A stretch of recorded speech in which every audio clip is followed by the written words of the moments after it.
Welcome back, historians. During our last lesson, we witnessed European imperial powers use brute force and technological advancements to displace African communities all over the continent in their quest for natural resources and political dominance. These powers collaborated in places like the Berlin Conference to quantify and distribute these same lands, severing thousands of years of ancestral histories all across the continent. Tens of millions of African people suddenly found themselves under the control of imperialist powers thousands of miles away and faced with the threat of having their cultures and communities erased. Before we dive in, let's take a look at today's guiding questions. What are some of the methods imperialist nations use to control colonized regions? What motivated Great Britain to establish a foothold in West Africa, and how did it consolidate territory to create the colony of Nigeria? What methods did Britain utilize to control Nigeria? And our big picture question: what does it mean to have control over your own life and future?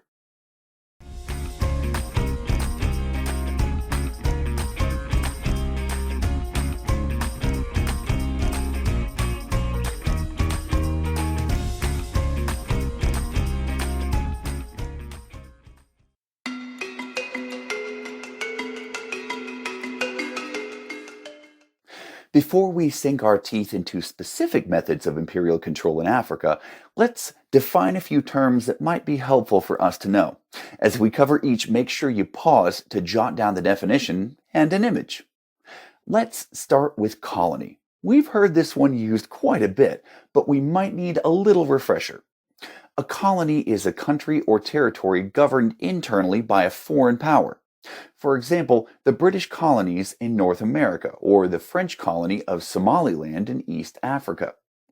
A colony differs slightly from a protectorate, which is a country or territory with its own internal government, but still under the control of an outside power. One example was the British-ruled Protectorate of Nigeria, which we'll learn a bit more about later. Residents of colonies and protectorates typically live within a sphere of influence, which is an area whose development is affected by an outside power, even if they have no formal authority there. One example of this was long-standing U.S. intervention in the laws and economic policies of Liberia, even though it was its own independent nation. Our last term is economic imperialism, which happens when an independent country is controlled by private businesses or the economic interests of another country. One example of economic imperialism was the Dole Fruit Company, which controlled the policies and pineapple trade in Hawaii. If it seems to you like some of these terms overlap, well, you're right. However, they all relate back to a central question. How do imperialist countries maintain control over communities in other regions? Let's talk about a couple of the most commonly used methods. The first is known as direct rule. Colonizing powers that practice direct rule often do not allow self-rule, which means local people and leaders are not allowed to make their own decisions when it comes to governing their own territories. Instead, imperial powers rely on foreign government officials, whom they feel are more capable of governing. This often means that local styles and customs are discouraged or even destroyed, as locals are forced to assimilate to the cultures of the colonizing countries.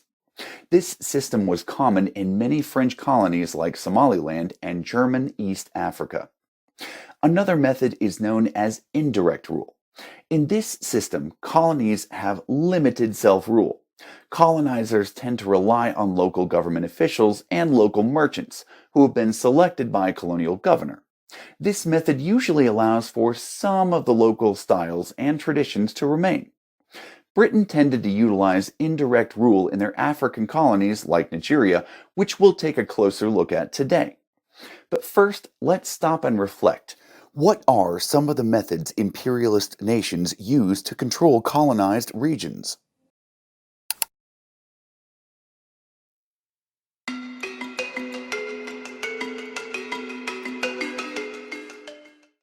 So, how did Britain take control of the region we know today as Nigeria?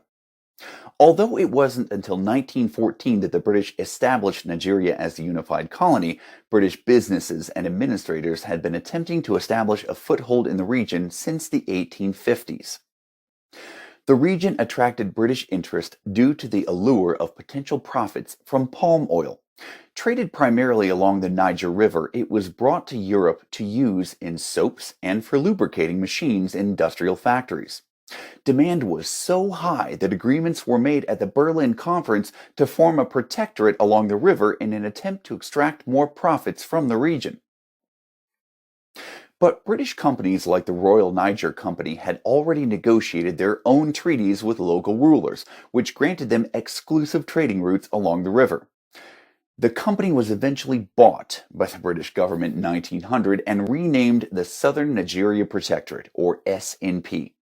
But the British didn't stop coercing local leaders into signing more treaties that heavily favored British enterprise, even using military force to crush rebellions and replace local rulers when they chose to oppose them.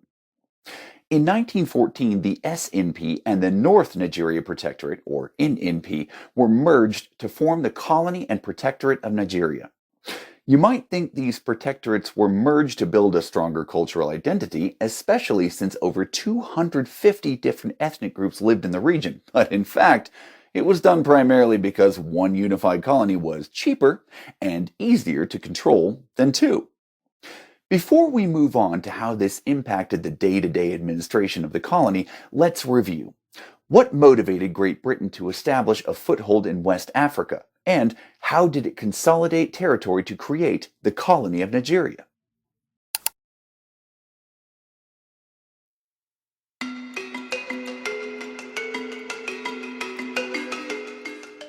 In contrast to its French and German counterparts, Britain controlled its Nigerian colony primarily through indirect rule.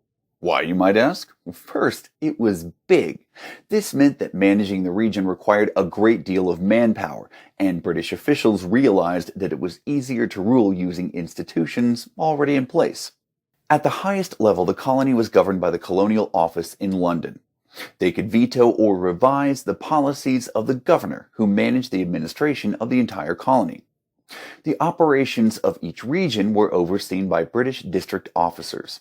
These officials collaborated with the region's native administration, which was staffed by local residents and led by village heads or traditional leaders.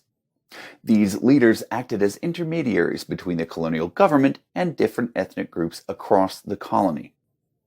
Taxes were collected, but 50% of the funds were sent directly to the colonial government, while the other 50% were reserved for public works projects, which traditional rulers had no say over. These projects improved infrastructure like buildings and roads, but the purpose was to facilitate British trade rather than improve the lives of local Nigerians. On a scale of 1, no control, to 10, full control, how much power do you feel local Nigerians had over their own lives in this system? Do you think local Nigerians felt it was enough?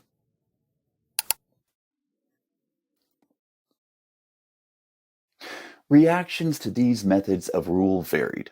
Britain faced less resistance in the north. Predominantly made up of Muslim Hausa Fulani peoples, the region had already established a tax system and a form of central government before the British arrived. After seeing the religious devotion locals held for their traditional leaders, or emirs, British officials chose instead to maintain rule through them and not upset the status quo. The British faced more resistance from the Yoruba peoples in the southwest and the Igbo in the southeast. Less centralized than the North, many locals scoffed at the idea of paying taxes to warrant chiefs or leaders that the British had installed. There was a struggle to balance respect for sacred traditions with the Western legal systems being forced upon them. This, coupled with a more educated populace, led to resentment for British rule, which would eventually manifest into independence movements later in the century. Although Nigerians were allowed more self-rule than their counterparts under direct rule, the colonizer, or Britain in this case, still ultimately controlled the colony. Some rulers, like the Governor-General Frederick Lugard, created institutions like the Nigerian Council, which brought together 6 traditional rulers from all over the colony to express their opinions and concerns. But these meetings were more ceremonial than anything and ended with leaders simply listening to Lugard dictate British policy. Before we wrap up, let's review one last time. What methods did Britain utilize to control Nigeria?